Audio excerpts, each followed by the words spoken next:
when Richard Harrington, one of the most talked-about millionaires in New York, invited his circle of elite friends to an exclusive dinner. No one expected a scandal that would grip the city by sunrise. Yet under the shimmering chandeliers, a single ring on the wrong finger sparked a chain reaction of secrets, betrayal, and desperate cover-ups. In a room full of the who's who, his mistress brazenly wore a dazzling heirloom meant only for his wife. Within hours, accusations flew, alliances shattered, and legal charges loomed. Prepare yourself for a tale of forbidden love, lavish wealth, and a scandal so big it dragged everyone into court the very next day. Richard Harrington was the embodiment of Manhattan prestige, a real estate mogul with holdings from luxury penthouses to global hotel stakes. At 52, his commanding looks, tailored suits, and signature Dalmore 62 whiskey only added to his mystique. People in high society either envied him, feared him, or both. His wife, Anna Harrington, was equally captivating. Raised in Connecticut high society, Anna brought an air of timeless class and influence. Known for her charitable efforts in education and healthcare, she carried with her a legacy of elegance and quiet power. Among her most prized possessions was a diamond ring, an heirloom from her late mother, rumored to be a 19th-century Tiffany design. It wasn't just jewelry, it was history. Behind closed doors, though, the Harrington marriage was fractured. Whispers of Richard's infidelity had floated through social circles for years. He was often away on business, while Anna kept the illusion intact with grace and poise. The gossip grew louder when a new name entered the scene. Sophie Caldwell. Sophie, a striking redhead in her early 30s, had built a modest career as an interior designer. Through her friend Emily Rivera, CEO of a startup backed by Richard, she landed a contract with Harrington's firm. It wasn't long before their professional relationship turned personal, sparking rumors of romantic getaways and stolen moments. Anna received a blurry photo via anonymous text Richard and Sophie close at a beach bar in Miami. Confronting him, she was met with vehement denials. He called it a setup. Anna, bound by pride, chose to believe him, or at least to act as if she did. But in the days leading up to an important charity dinner at their penthouse, Anna couldn't ignore the shift. Richard was distracted, more attached to his phone than to her. Her suspicions deepened, and she resolved that if Sophie appeared at their event, despite not being on the guest list, she would no longer remain silent. The dinner was more than a lavish fundraiser. It was a line in the sand. Anna planned to wear her mother's treasured ring, a silent declaration of legacy and control. What she didn't know was that this night meant to affirm her place would instead unravel everything. She wasn't just hosting a glamorous event. She was walking into a reckoning. The day of the dinner arrived with unseasonably warm weather for early spring. Staff hurried in and out of the Harrington penthouse, prepping for the event. Gourmet catering trucks parked out front, offloading fresh ingredients. Florists brought in exotic blooms, orchids, lilies, and roses arranged in grand centerpieces. A string quartet rehearsed discreetly in a side room, their music setting a tone of refined elegance.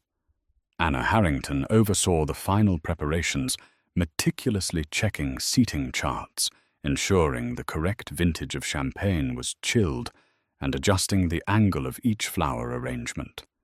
She had always been particular about the ring she wore for such events. Typically, Anna selected a piece from her mother's collection that complemented her outfit as tradition and sentimentality dictated. Tonight, however, she intended to wear the ring, the storied diamond from Charles Louis Tiffany's early designs. She hoped its glittering presence would symbolize her unwavering stance in the face of adversity. She stepped into her walk-in closet an expansive room with vaulted ceilings and polished wooden drawers. On one side were racks of dresses, each a testament to her refined taste.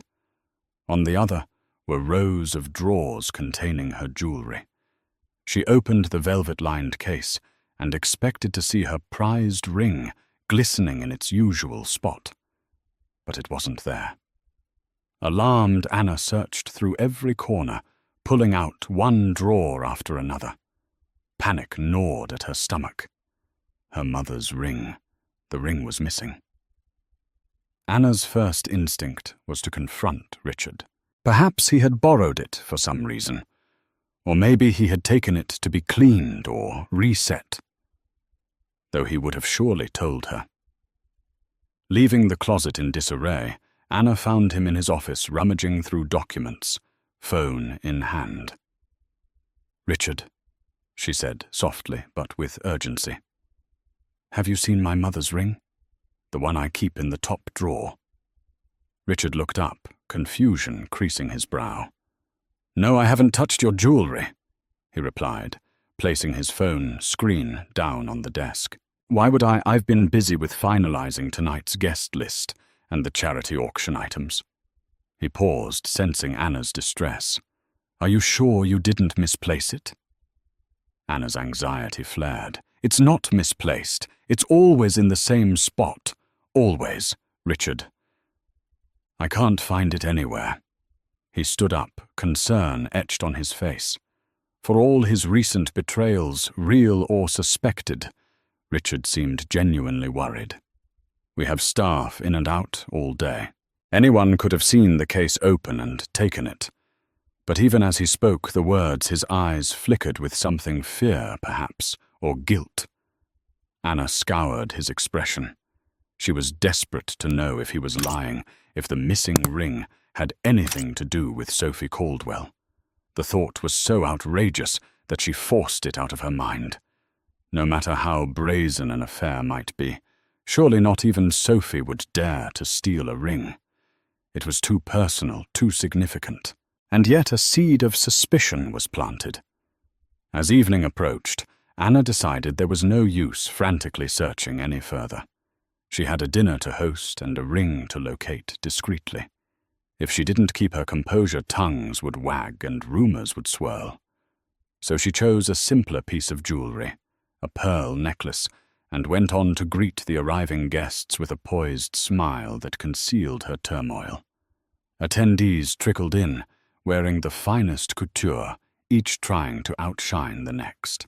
Among the notables were Bill Thompson, a billionaire hedge fund manager; Dr. Samantha Lee, a high-profile cosmetic surgeon with celebrity clientele; and James Reynolds, an entertainment mogul, fresh from signing a blockbuster deal with Netflix. The event promised to be a tapestry of glamour, wealth, and ambition. The moment the butler announced Ms. Sophie Caldwell, the room seemed to tighten. Anna looked up, her heart pounding as Sophie entered, dressed in a sleek black gown that clung to her figure. Whispers rippled through the crowd. Some recognized her from interior design magazines, others only by reputation. She wore a radiant smile and mingled easily, her face betraying no sign of unease. Anna stole covert glances at Richard, whose face registered surprise at Sophie's presence. Or perhaps it was a carefully rehearsed expression. He went to greet her, his arm brushing her elbow in a show of cordiality. Observing them from across the room, Anna's stomach twisted with suspicion. She prayed Sophie had nothing to do with the missing ring, even though a new and unsettling thought crossed her mind. Could Richard have given it to her? The tension only escalated. Within minutes, Anna made her way around the room, exchanging polite pleasantries with donors and acquaintances. Yet her gaze kept drifting toward Sophie. As Sophie turned to pick up a glass of champagne from a silver tray, the overhead crystal chandelier caught a dazzling flash of light from the ring on her finger. Anna froze mid-sentence, her breath caught in her throat. She recognized it instantly, The shape, the cut, the antique setting. It was her mother's ring, the one that was missing from her drawer that very afternoon. Anna's eyes widened, and the color drained from her face. She could barely hear the person she was speaking with. Everything else in the room seemed to vanish in that moment. Sophie turned slightly, and the ring glinted again under the light, unmistakable in its craftsmanship and brilliance. The audacity was staggering. Not only was Sophie brazenly wearing the ring, but she was doing so at Anna's own dinner party. In that explosive second, Anna realized there would be no civil resolution. Whatever fragile facade she and Richard had been holding on to was about to shatter. The only question was how and when. Anna felt as if an earthquake were tearing through her composure. Around her, tuxedoed men and bejeweled women traded small talk over canapes, while a classical quartet played in the background. Yet all she could focus on was the ring on Sophie Caldwell's finger. Her ring. Her beloved mother's ring. Pulse-hammering, Anna maneuvered through the throng, gently excusing herself from conversations, her single-minded purpose to confront Sophie. She felt a surreal detachment, as if watching herself from a distance. She recalled how, as a child, her mother would wear the ring during special family events, whispering tales of its history. It was a piece that encapsulated love, tradition, and family pride. Now it sat mocking her on the hand of her husband's rumored mistress. Sophie was busy charming a group of potential clients, her stance confident, her laughter bright. Anna took a moment to steel herself. She had a choice: create a scene in front of everyone, or handle it quietly. Common sense told her to avoid public humiliation, but her anger urged her otherwise. "Excuse me," Anna said icily, sliding between Sophie and the others. Her tone alone caused the small group to step aside. Sophie looked up and met Anna's gaze, a momentary flicker of nervousness crossing her face. "Anna, hello," Sophie greeted, attempting a polite smile. Anna kept her voice level, but laced with steel. "I need to speak with you, privately." Sophie nodded, her eyes darting to the ring, as if suddenly aware of the tension in Anna's stare. They moved to a side corridor, near an ornate table topped with fresh roses. Soft candlelight illuminated their faces, highlighting the contrast between Anna's barely contained fury and Sophie's forced poise. Without preamble, Anna said, "Where did you get that ring?" Sophie glanced at her hand and feigned innocence. It's a gift." Anna felt her temper flare, but she held it in check. "A gift from whom?" "Because that ring belongs to me." Sophie parted her lips, trying to maintain her composure. "Richard gave it to me," she said quietly. "He told me it was an heirloom he wanted me to have to wear for tonight's event." Anna's voice trembled with outrage. "He had no right to give you that ring. It's not his to give. It's mine, my mother's, and it's priceless." Sophie avoided eye contact. For a moment she seemed genuinely uncomfortable. I didn't know. Richard said it was a gesture, something to show his commitment to me." She trailed off, her cheeks flushing. The implications hit Anna like a blow to the chest. Not only was Richard unfaithful, but he had the audacity to gift his mistress the very ring that symbolized his marital bond with Anna's family legacy. The betrayal was layered, intimate, and utterly humiliating. "I want it back," Anna said in a measured tone that belied her internal chaos. "Now!" Sophie hesitated, tears gathering in her eyes. "Anna, I'm sorry." If I had known Anna cut her off, her dignity clinging by a thread. "Save your apologies. Just hand it over." With trembling fingers, Sophie slipped the ring off, placing it in Anna's palm. The relief Anna felt was momentarily eclipsed by the raw fury roiling within. She realized belatedly that she had made a decision just by confronting Sophie. There would be no more covering for Richard, no more maintaining a polite, public face. This was war. As Anna gripped the ring, her mind reeled with questions. Had Richard really stolen it from her drawer? Or had he lied to Sophie, saying it was an extra piece of jewelry he could freely offer? She felt sick thinking about the level of betrayal. Sophie seemed small in that moment, stripped of her earlier bravado. "Anna, he lied to me too. He told me you knew we were seeing each other, that your marriage was just for show for the business. He said you'd be relieved once Anna's glare stopped her." She raised a hand to silence Sophie. Her lips set in a grim line. She needed no further details about the depths of Richard's manipulations tonight. There would be plenty of time for revelations later. At that moment, footsteps echoed in the corridor. Richard appeared, concern etched on his face. He must have sensed the electricity in the air, or overheard someone talking about the clash. Spotting the ring in Anna's hand, he paled. "What's going on?" he demanded, gaze shifting between the two women. Anna turned to him.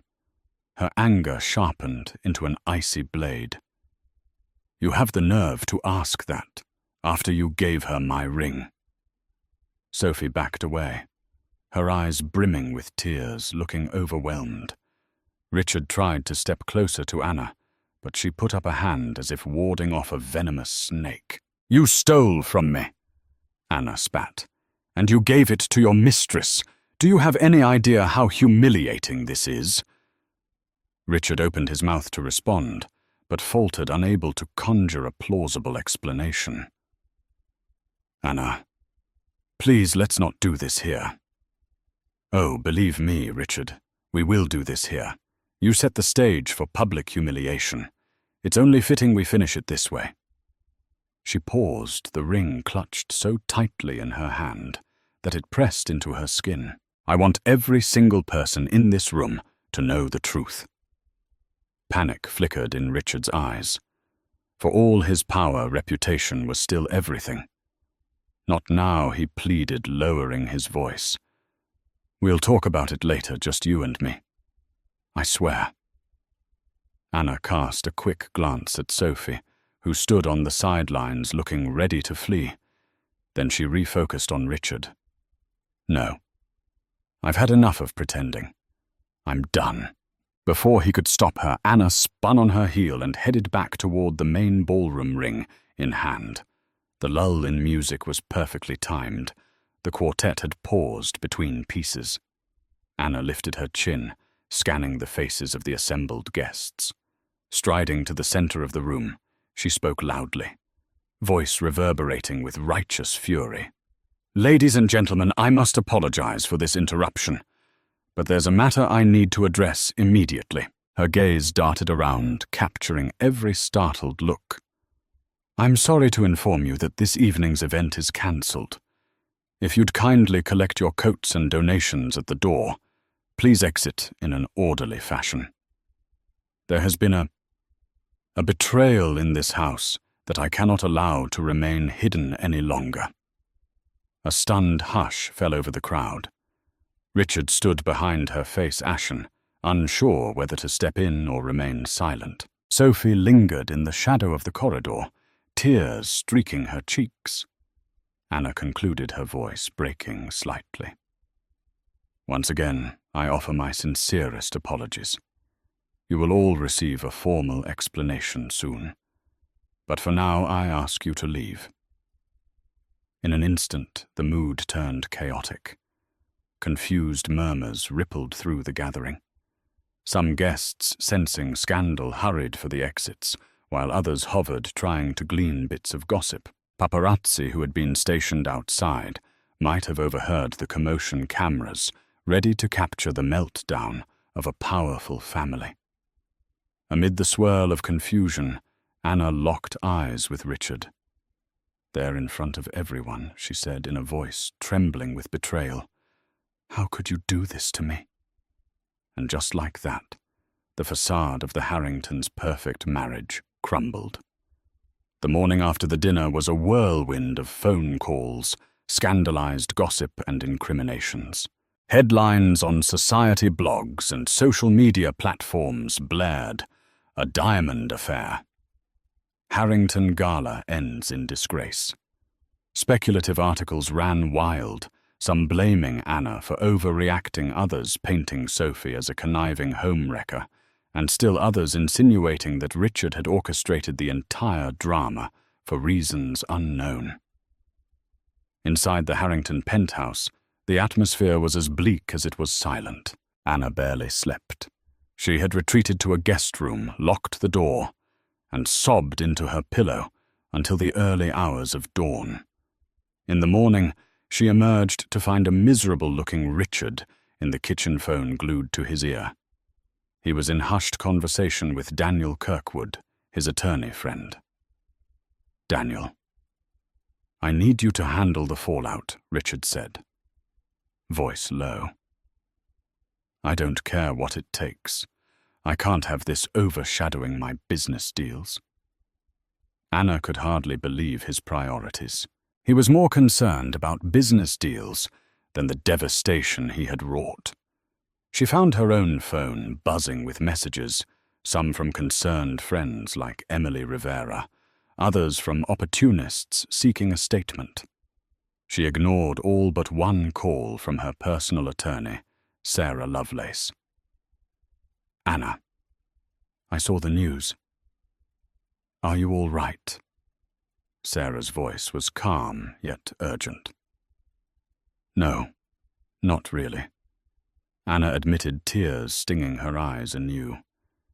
"This is worse than anything I could have imagined. And now I need to protect myself. Richard's been lying for God knows how long, and I can't trust him anymore." Sarah's tone turned businesslike. "Then we should discuss your options. Divorce property, settlements, any potential legal steps you can take regarding that ring. Did you recover it safely?" Anna nodded, even though Sarah couldn't see her. "Yes, I have it, but the humiliation is unbearable. I just want to make sure I'm not left vulnerable." "We'll make sure of that," Sarah said firmly. "Just keep all communication with Richard civil, and document everything." After she hung up, Anna realized she was trembling. The prospect of a public divorce loomed large. She envisioned the headlines, the rumors, the dissection of her every move. Still, she couldn't imagine staying with Richard after his egregious betrayal. Shortly afterward, she confronted him in the living room. He'd ended his call with Daniel looking beleaguered, but defiant. "Anna," he began, voice thick with regret. "I know you have every right to be furious. I messed up. I should never have touched your ring. I thought—" She cut him off. "You thought what?" "That you could gift it to your mistress without me noticing that you'd get away with it. I don't know what's worse, your infidelity or your sheer stupidity." He exhaled heavily. "I was going to buy you another ring. I planned on returning the heirloom after the dinner.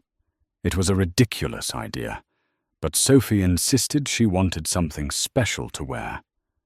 And he stopped, seemingly aware that every word only condemned him further. Anna felt a renewed surge of anger. "You're telling me she insisted she wear my mother's ring, and you just agreed?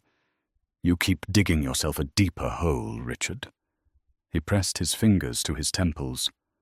"I'll fix this," he said quietly. "We can handle it internally. Get the press to back off. And—" Anna scoffed, stifling a bitter laugh. "No, you created this mess, and now I'm supposed to just fix it with you like a loyal partner?" She shook her head, heartbreak evident in her eyes. I spoke to Sarah Lovelace. She's drafting the initial paperwork for a divorce. I want you out of this apartment. Richard's eyes flashed with alarm. Anna, don't do this. I realize how it looks, but it's not what you think. Sophie Anna held up a hand. Stop. I don't want to hear her name again. Just then the doorbell rang. They both turned, startled. In the hallway stood two uniformed police officers, accompanied by a woman in a tailored grey suit.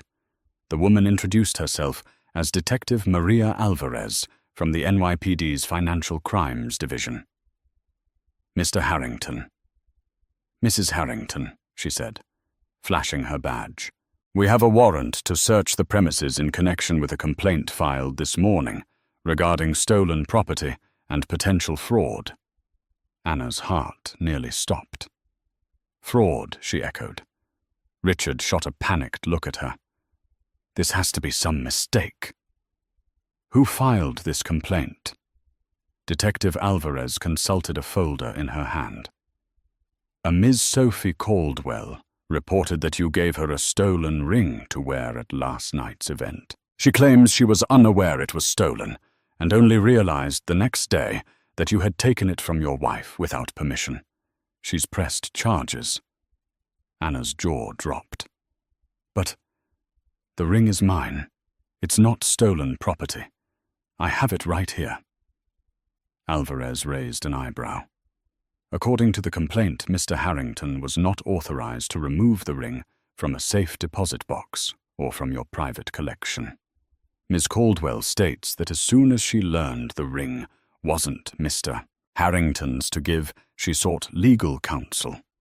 They're alleging potential fraud, since the ring might be considered communal marital property under dispute, plus there's a question of whether Ms. Caldwell accepted it under false pretenses. Richard's face drained of color. This is insane. I didn't steal the ring. Anna is my wife. Everything in this apartment is ours. Anna's voice was shaky. That ring was my mother's. It was passed down to me years before I even met Richard. It's not communal property. It's mine alone. Alvarez nodded. We'll need to see documentation appraisals, any proof you have. In the meantime, we are legally required to conduct a search for any other items that may be in dispute. Flabbergasted. Anna stepped aside as the officers began to spread out through the penthouse. She could hardly believe Sophie Caldwell had gone to the police, already seemingly trying to protect herself by painting Richard as a thief. The turn of events was dizzying. Richard stood, rigid, fists clenched, fury and panic warring in his eyes. Sophie must be trying to cover her tracks, he muttered under his breath. I gave her that ring voluntarily. How can she say it was stolen property? Anna wanted to retort that he had no right to give it away in the first place, but she was too shocked to speak. Instead, she watched as Detective Alvarez gathered statements, took photos, and asked for any documentation regarding the ring's provenance. Anna produced the original receipt and letter of inheritance from her mother's estate. The detective scanned them carefully. This should help clarify ownership, she said. But I still need to bring Mr. Harrington in for questioning regarding Ms. Caldwell's complaint. We'll need to ascertain whether there's any intent to commit fraud or if Ms. Caldwell had any complicity. Richard stared at Anna, silently begging for her intervention. She swallowed hard, a maelstrom of emotions swirling inside her. Anger, heartbreak, disbelief. He had betrayed her, but the sight of him possibly facing arrest was still jarring. May I speak to my lawyer first? Richard asked. Certainly, Detective Alvarez replied. But we will need your cooperation. We can do this at the station, or if you prefer, we can schedule a time as soon as possible. However, you're officially under investigation. Anna said nothing as Richard frantically dialed Daniel Kirkwood. The officers left with a promise to return if any further evidence was required, while Detective Alvarez gave them both a business card. Once the door closed, Anna felt a wave of exhaustion crash over her. Everything was spiraling out of control: her marriage, her reputation, and now the law was involved. She sank into a chair and touched the ring still warm from being held in her palm. She stared at its brilliance, recalling childhood memories of her mother's laughter.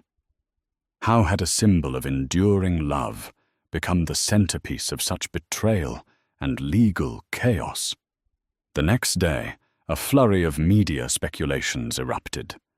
Anna was bombarded with sympathetic messages, while Richard's phone likely buzzed with outraged queries. But behind the headlines, Sophie Caldwell was living her own nightmare. Or at least that was how she portrayed it, in a teary interview with a local tabloid reporter, Alison Monroe, known for her sensational exposés. Sophie sat in the living room of her modest apartment, far removed from the opulent penthouse of the Harringtons. The space was tastefully decorated, showcasing her flair for design, subdued earth tones, modern art pieces and plush rugs. Yet there was a stark contrast between the refined interior and the emotional turmoil she was experiencing. A camera crew from Cityscope Daily had been allowed in for an exclusive interview. I didn't know Sophie insisted, tears rimming her eyes.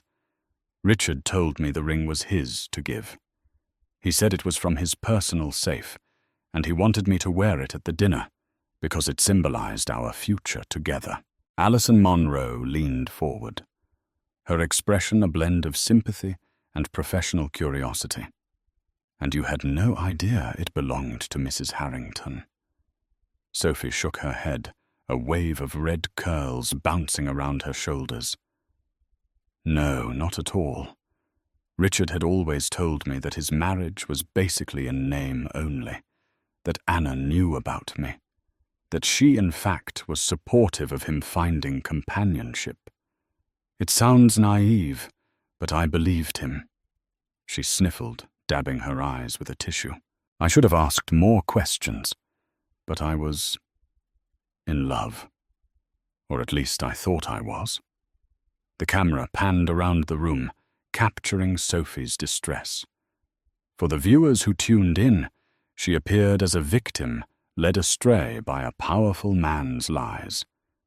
Whether her tears were genuine or carefully orchestrated was a matter of debate. "What made you decide to press charges?" Alison asked pointedly.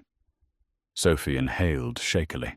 "Once Anna demanded the ring back, and I realized it was a family heirloom. I was horrified. Then my attorney advised me that if I had knowingly worn stolen property, I could be implicated. I needed to protect myself legally. I didn't want to go to the police, but I had no choice." Alison nodded, flipping through her notes. "There are rumors that you and Mr. Harrington were seen in Miami, Aspen, and even overseas. People have speculated you were more than just a casual fling." Sophie looked away, seemingly embarrassed. "I was under the impression we were building a life together. He promised me the world travel business opportunities. Everything. He said we'd announce our relationship publicly once his divorce from Anna was finalized. But clearly, he never intended to go through with any of it." I see Alison said carefully, "So you felt betrayed as well?" Sophie nodded. "Yes, completely. I'm not proud of my relationship with a married man, but I truly believed that it was consensual in the sense that Anna was aware and didn't object. I see now how foolish I was." The interview concluded with Sophie issuing a tearful apology to Anna, claiming she never meant to hurt her or cause a scandal. The cameras captured every emotional flicker, from remorse to indignation. Outside Sophie's apartment, her publicist Carmen Woods coordinated with the press to shape the narrative that Sophie was yet another victim of Richard Harrington's manipulations. Meanwhile, private investigators hired by Richard's attorney began digging into Sophie's financial records, looking for any sign of extortion or blackmail attempts. In the swirl of contrasting stories, public opinion was sharply divided. Some labeled Sophie a shameless gold digger who had enticed Richard for financial gain. Others saw her as a young woman seduced by a powerful, manipulative mogul.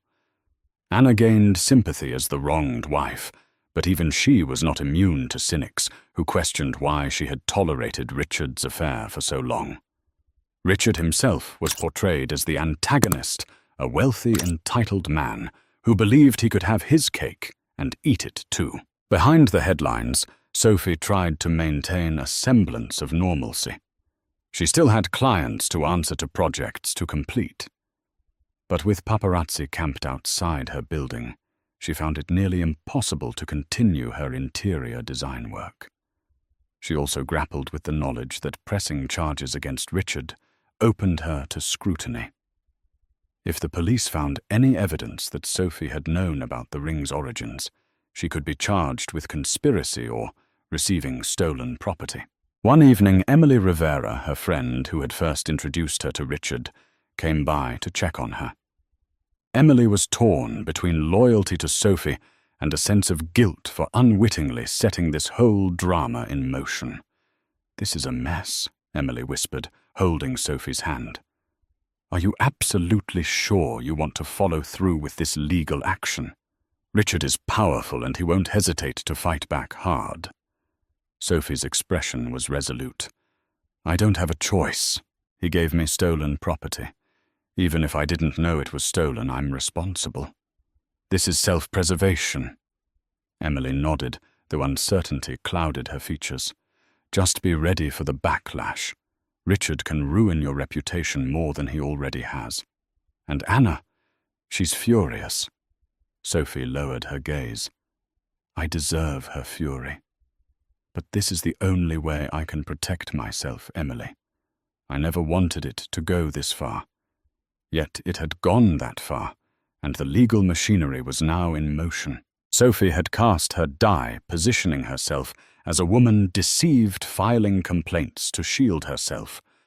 Richard was left to scramble for defense, and Anna sought restitution and retribution in her own way. The stage was set for a battle that would leave no one unscathed. The days leading up to Sophie Caldwell's court appearance were a maelstrom of legal strategizing, backroom deals, and intense media coverage. Every law firm worth its name in Manhattan seemed to have an opinion or a stake in the unfolding drama. Gossip columns feasted on the scandal, speculating about hush-money settlements and clandestine meetings. Anna Harrington spent most of her time at her lawyer's office. Sarah Lovelace, a sharp-witted attorney with a reputation for being both empathetic and relentless, advised Anna to keep media interactions to a minimum. The only statement Anna released publicly was a concise note confirming that the ring belonged solely to her, that it had been returned safely, and that she was cooperating fully with the authorities. But Anna's nights were restless. She wrestled with conflicting emotions: anger at Richard's betrayal, shame at being part of a public spectacle, and a lingering sadness for the loss of a life she once cherished. The ring itself felt tainted now. Once a cherished heirloom, it was now the epicenter of heartbreak. Meanwhile, Richard was in full damage control mode with Daniel Kirkwood. They pored over financial documents, phone records, and text messages, trying to piece together a defense that would paint Sophie as a willing accomplice. Richard insisted he had never stolen the ring, that as Anna's husband, he had access to it and the right to lend it to whomever he wished. Daniel, however, warned him that marital property laws could be murky, especially concerning inherited assets and emotional heirlooms. "What if we just settle this quietly?" Richard asked one afternoon, slumping in a leather chair in Daniel's sleek midtown office. Daniel rubbed his temples. "Sophie's complaint is criminal, not just civil. She's accusing you of giving her stolen property. To drop the charges, she'd have to recant her statement or the DA's office would have to dismiss the case for lack of evidence. Are you suggesting paying Sophie off? Richard stared out the window at the Manhattan skyline. I'm not above it if it means avoiding a humiliating court battle. Daniel's lips formed a tight line. We can explore negotiations, but she might already be in too deep. And if it looks like bribery, we could end up with additional charges. So Richard had no choice but to prepare for the possibility of defending himself in court. He felt the weight of public opinion pressing down on him, along with the knowledge that Anna's divorce case was picking up steam. His empire, once seemingly invincible, now teetered under the threat of scandal. Sophie, on the other hand, was equally busy with her legal counsel, Martin Wells. He was a young, ambitious attorney, eager to make a name for himself by taking on a high-profile case. He coached Sophie on how to answer questions regarding her relationship with Richard, emphasizing her claim that she was unaware the ring belonged to Anna. She was not the perpetrator Martin insisted, but a victim of a powerful man's deception. Sophie's life became a whirlwind of depositions and paparazzi-laden exits from her building. Each time she walked down the sidewalk, flashbulbs popped and tabloid reporters hurled questions. Did you know the ring was stolen? Are you seeking a settlement? Is there another scandal you're hiding? She remained tight-lipped, except for a few carefully orchestrated statements that Martin prepared. In them, she reasserted her innocence and placed the blame squarely on Richard. As the court date approached, tensions escalated. Private investigators for both sides uncovered fragments of information that each party hoped to use as leverage photos of Sophie and Richard on luxury yachts, text messages referencing our special ring, and flight records that placed them together in exotic locales. Anna received a subpoena to testify about the ring's ownership and the circumstances surrounding its discovery on Sophie's finger. The thought of standing in a courtroom facing the woman who wore her mother's ring made Anna nauseous. She detested the prospect of turning her private heartbreak into public testimony, yet she was determined to see justice done. The day before the hearing, Anna tried to gather her composure in her penthouse, now mostly empty as she had asked Richard to move into a hotel until divorce proceedings concluded. She sipped herbal tea in the solarium, gazing out at the city lights. Her phone pinged with a text from her lifelong friend, Olivia Branson. I'm thinking of you. You're strong. Don't let them break you. Anna took a deep breath and allowed a small smile. She wasn't alone, despite the swirling chaos. Determination settled over her like a shield. She couldn't control what the public thought, but she could control her own voice, her own truth. Sunlight streamed through the tall windows of the courthouse, illuminating the tense faces of those gathered. The corridor buzzed with media personnel attorneys, hurriedly flipping through briefs and onlookers, eager for a glimpse of the scandal's key players. Security was tight, given the high-profile nature of the case. At exactly 10 o'clock, the bailiff opened the double doors to courtroom 12B. Sophie Caldwell arrived first, flanked by Martin Wells and a small entourage that included her publicist Carmen Woods. She wore a conservative black suit and minimal makeup, projecting an image of seriousness and contrition. Next came Richard Harrington, accompanied by Daniel Kirkwood. Cameras flashed wildly through the glass partition, capturing the millionaire with a somber expression. Richard had chosen a navy blue suit, and his shoulders appeared weighed down by stress. Anna entered last, walking alongside Sarah Lovelace. She held her head high, exuding quiet strength, despite the turmoil roiling inside her. She took a seat behind the prosecution's table as she was called as a witness. The judge, an older woman named Judge Marina Goldstein, took her seat on the bench and surveyed the room. "Court is now in session," the bailiff announced. "Case number 5482, the State of New York versus Richard Harrington." The prosecutor, Assistant District Attorney Ellen Pierce, rose. She was known for her methodical and relentless style. "Your Honor, this case concerns an accusation of possession of stolen property and the transfer of that property to a third party under false pretenses." Daniel Kirkwood stood to respond. "The defense contends that Mr. Harrington had lawful access to the property in question. There was no theft, no intent to commit fraud. We request the charges be dismissed." Judge Goldstein's gaze swept over both parties. "Noted. Let's proceed with opening statements."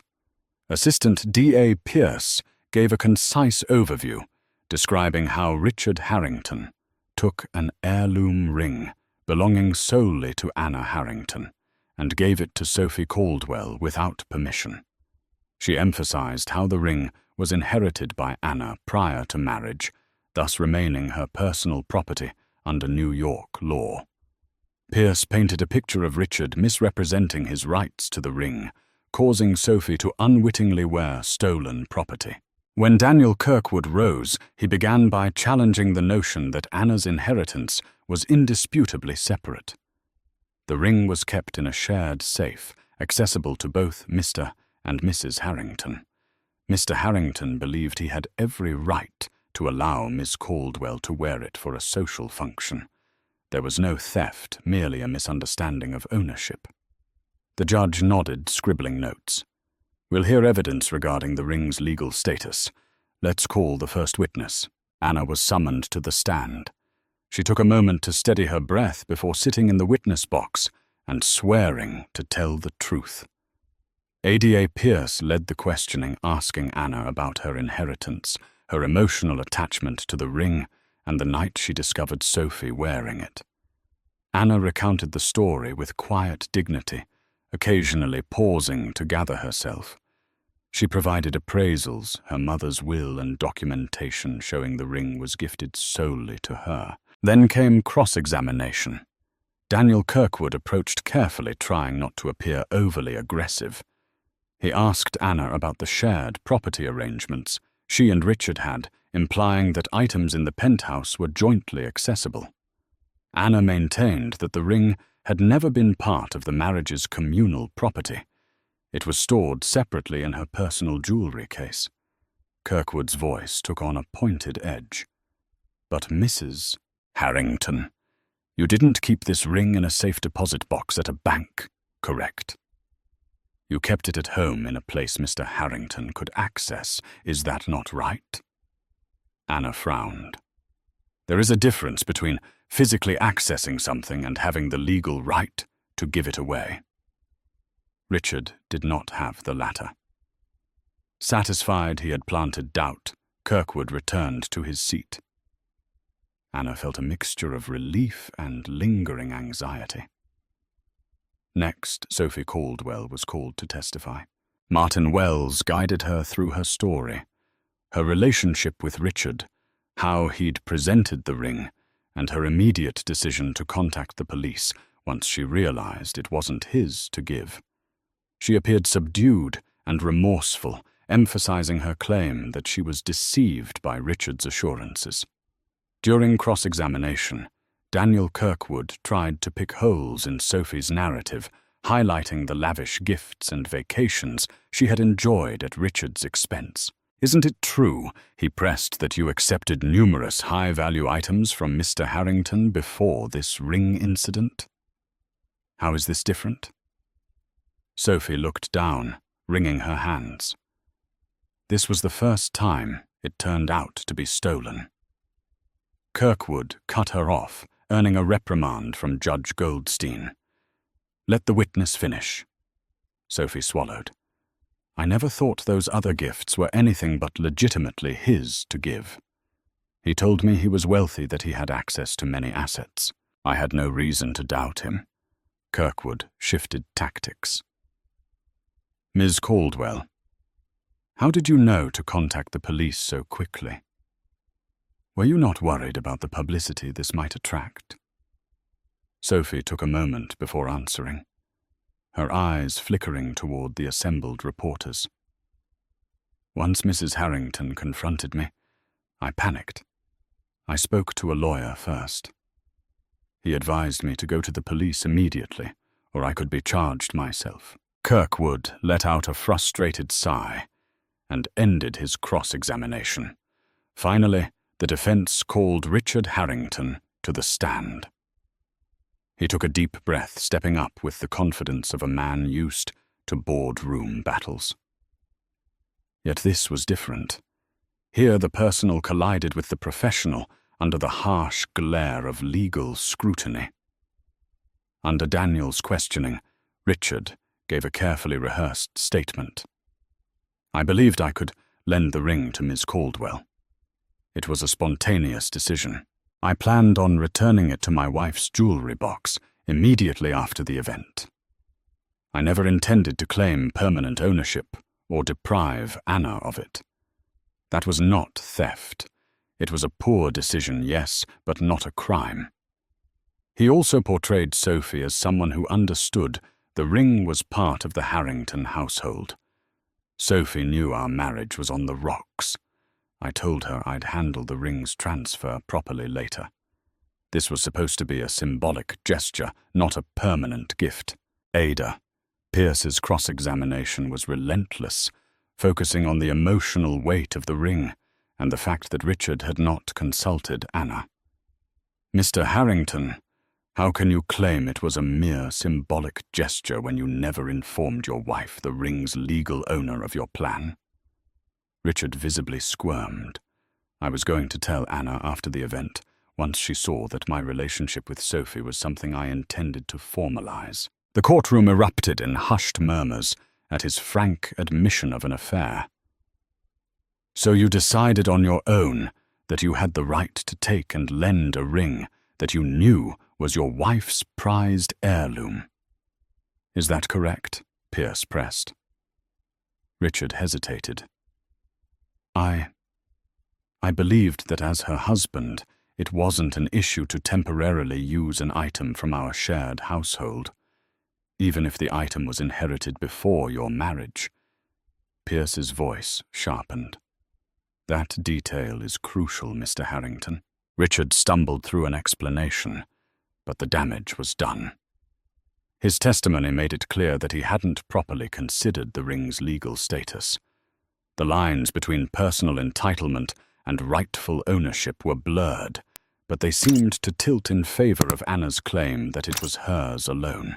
Judge Goldstein adjourned for the day, announcing she would consider the testimonies overnight and rule the following morning on whether sufficient grounds existed to proceed with a full trial, or to possibly settle the matter in a plea arrangement or dismissal. The tension in the room was palpable, as everyone filed out, uncertain of what new twist might arise. When court reconvened the next morning, the atmosphere was charged with anticipation. Would the judge decide there was enough evidence to go to trial, or would she dismiss the case as a marital dispute blown out of proportion?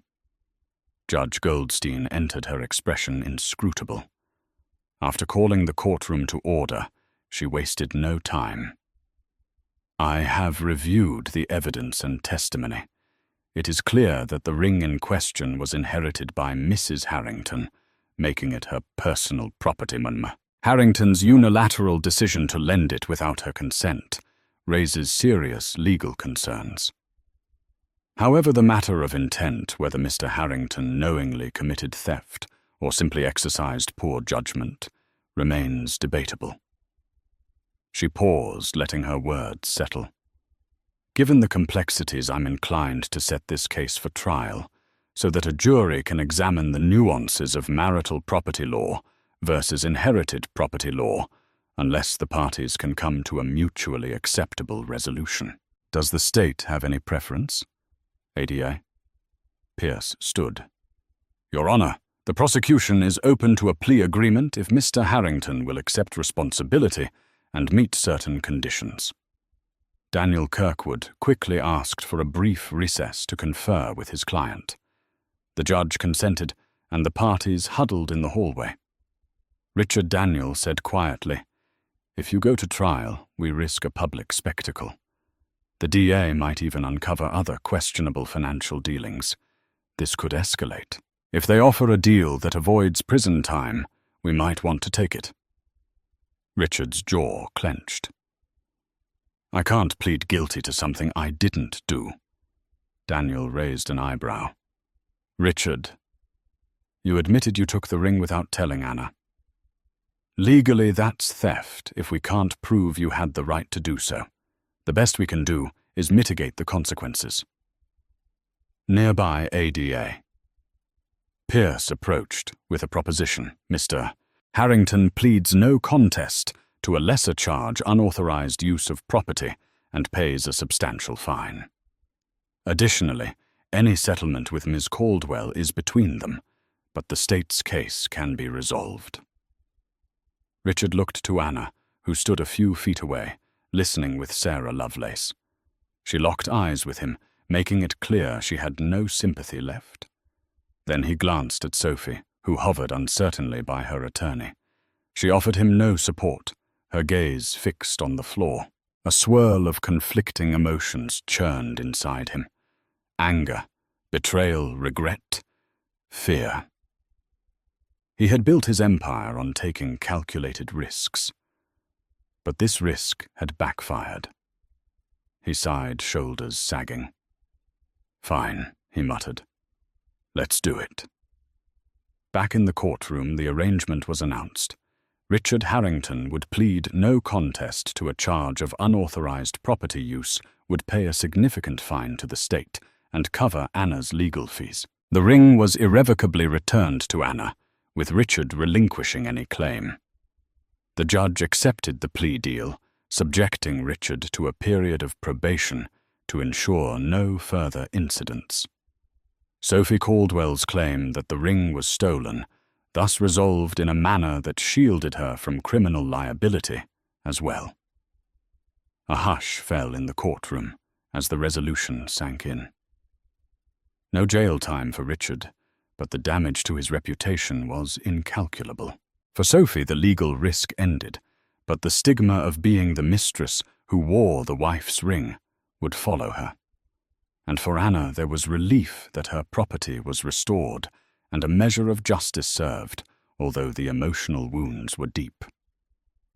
Outside the courthouse, a throng of reporters waited. Cameras clicked and microphones were thrust forward. Sophie managed to slip away quickly in a car arranged by her publicist. She wanted no further part in the spectacle, hoping to distance herself from the scandal and salvage her career. Richard and his lawyer fought through the crowd, refusing to comment. The media pivoted to Anna, who stood on the courthouse steps, ring on her finger. Her face was calm, though tears shone in her eyes. Sarah stood by her side as she faced the flashing cameras. In a measured tone, Anna stated, "I'm grateful the court affirmed my ownership of this precious ring, but this was never just about an heirloom. It was about respect, honesty, and betrayal. I hope to find closure now and move on with my life." One reporter shouted, "Will you forgive him?" Anna remained silent, stepping into the car that would take her away from the madness. In the weeks that followed, Anna proceeded with divorce. She hired top forensic accountants to ensure she received a fair share of the marital assets. The process was emotionally draining, but also liberating. She was determined to rebuild her life independently, pursuing philanthropic work on her own terms, traveling to places she had always wanted to see, and rediscovering her passions. Richard moved to manage the fallout in his business empire. Some partners distanced themselves from him, wary of negative press. Others stood by him, citing years of lucrative collaborations. Despite the financial hits, Richard wasn't ruined. He had too many assets and too much influence to disappear. However, his public image was irreparably tarnished. Sophie Caldwell resigned from her latest design projects. Her clients were understanding, But the media attention made it impossible to work without constant interruptions. She considered relocating to another city, maybe even another country, to escape the scandal's shadow. Whether she had truly been an innocent victim or an opportunist in denial was a question that would never find universal agreement. As for the ring, Anna placed it in a safer, more private location. Though it still held sentimental value, it also carried the memory of betrayal. Over time, she hoped the tarnish of the scandal would fade, letting the ring once again stand for the lineage of strong women from which she came. A year later, Anna was spotted at a charity gala in Paris, where she spoke eloquently about empowering underprivileged women. On her hand shone the famous heirloom, now a silent testament to her resilience rather than a relic of heartbreak. The ordeal, painful as it was, had honed her strength and reminded her that true worth can never be stolen or carelessly given away. And so concludes the scandal that shook New York's elite: a stolen ring, a crumbling marriage, and a courtroom reckoning. Anna Harrington walked away stronger, her dignity intact, while Richard's legacy lay tarnished. Sophie Caldwell, once swept up in a web of promises, became a reminder of how quickly it can all unravel. If this story captivated you, don't forget to like, share, and subscribe for more jaw-dropping real-life dramas. Thank you for watching. And that wraps up today's story. Now we want to hear from you. Where are you watching from? Drop your city or country in the comments, and let's see how far these stories reach. If this story moved you or gave you chills, give it a like, share, and subscribe for more powerful stories. One last thing, rate the story from 1 to 10 in the comments. Your feedback helps us bring you even better ones next time. Thanks for watching. We appreciate you being part of this storytelling journey.